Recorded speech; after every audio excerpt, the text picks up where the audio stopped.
ang pagkukunwari ni Marcos na siya ang tagapagligtas ng Pilipinas sa korupsyon ay isang malaking kalukuhan at katarantaduhan. Sapagkat ang totoo, siya ang mastermind. Siya ang punong salaring kriminal. At yan ay dapat maitatak sa isipan ng bawat Pilipino.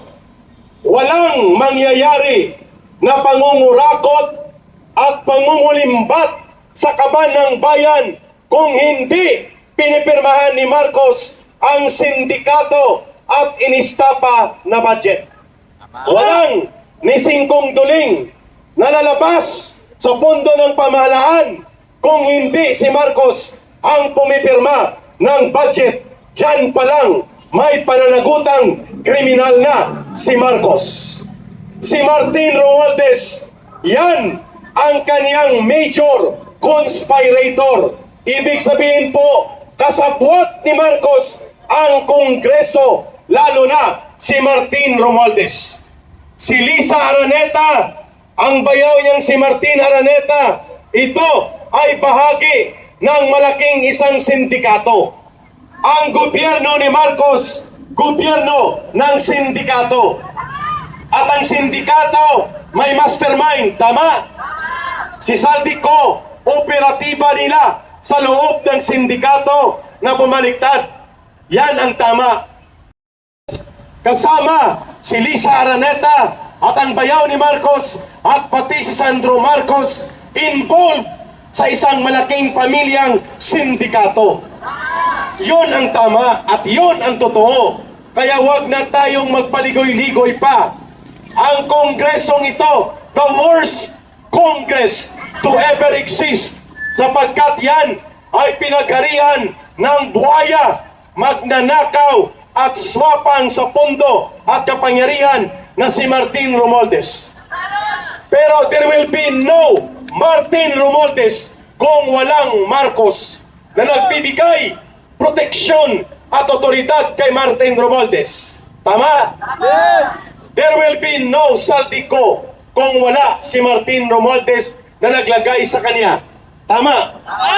At kahit anong diskarte ni Lisa Araneta at ng bayaw ni Marcos sa customs na kulang na lang, pati tamtax at mga pako ay gawing sindikato sa smuggling, sibuyas, asukal, bigas, karne ng baboy, karne ng manok, bawang, sili, kulang na lang tamtax at pako ay gawing sindikato ng pamilya ni Marcos. Si Lisa Araneta, ang kanyang asawa ni Marcos, ang kanyang anak at ang kanyang bayaw na si Martin Araneta, wala ito kung wala ang otoridad ni Marcos.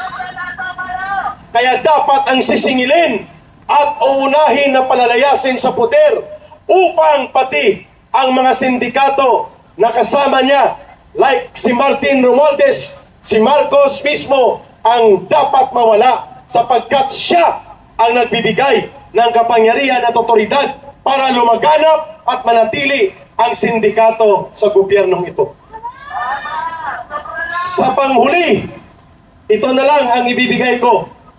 Habang nagsasalita tayo dito at naninindigan ang malubhang korupsyon at pagnanakaw sa gobyerno, nagdudulot ng mahigit 15 million families. Take note, 15 million families ang nagugutom araw-araw.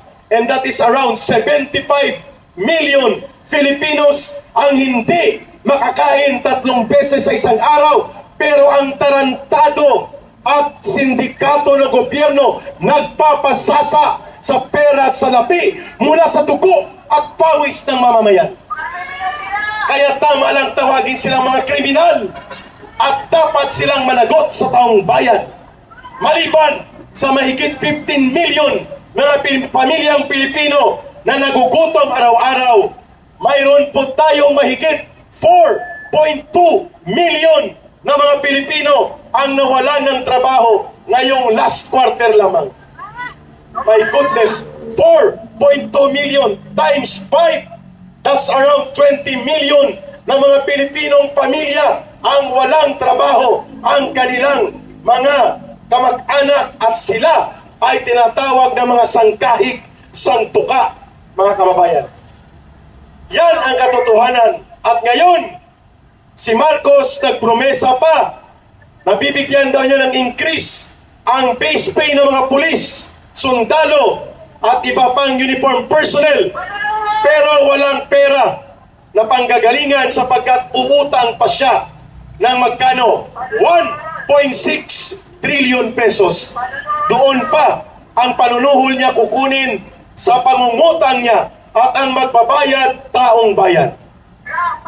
Ang order ng Korte Suprema na ibalik ang 60 billion na kinamkam nila mula sa PhilHealth, ang magbabayad taong bayan, putang ina. Ang taong bayan ba ang nagnakaw sa 60 billion? Hindi!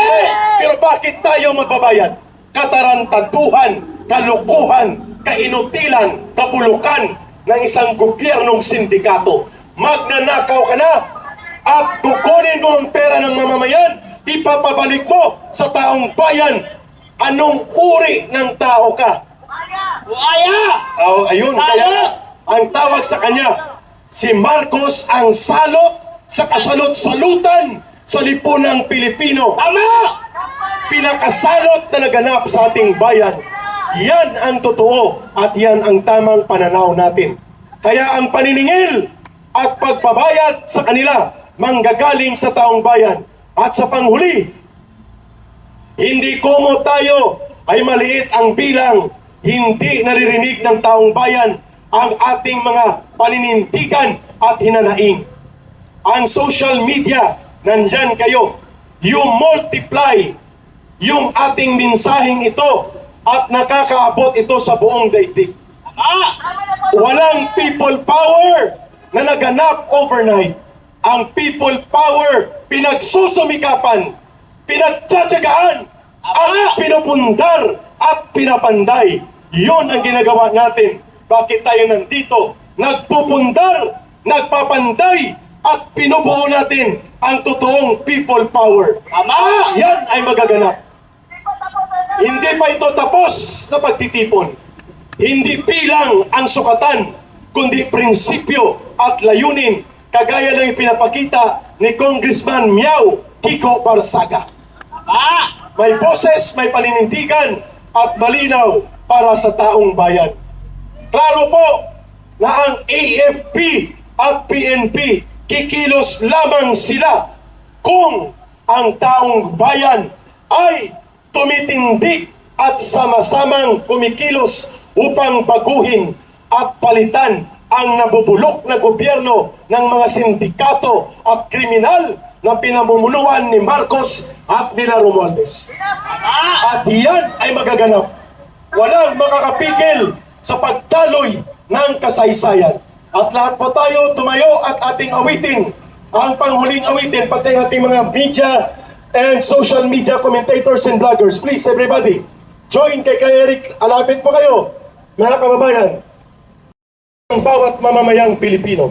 At ito ang kasaysayan na lilikhain natin sa susunod na mga panahong darating na ito. Hindi na magtatagal, naghihingalo na ang gobyernong ito ni Marcos. Sabayan niyo si Eric.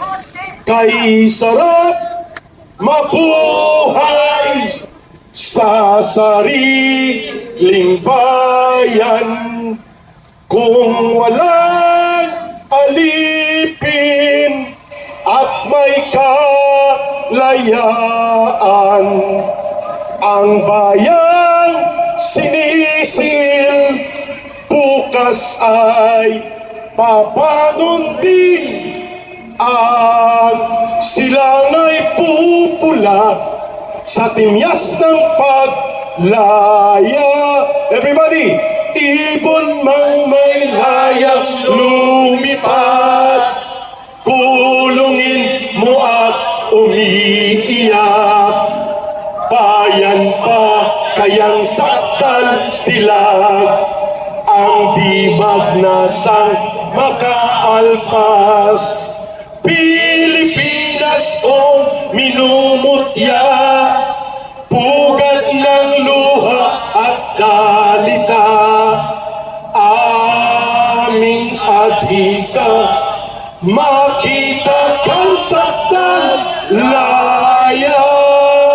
Aming adhika, makita kang saktan, laya. Sundan niyo si Ka Eric.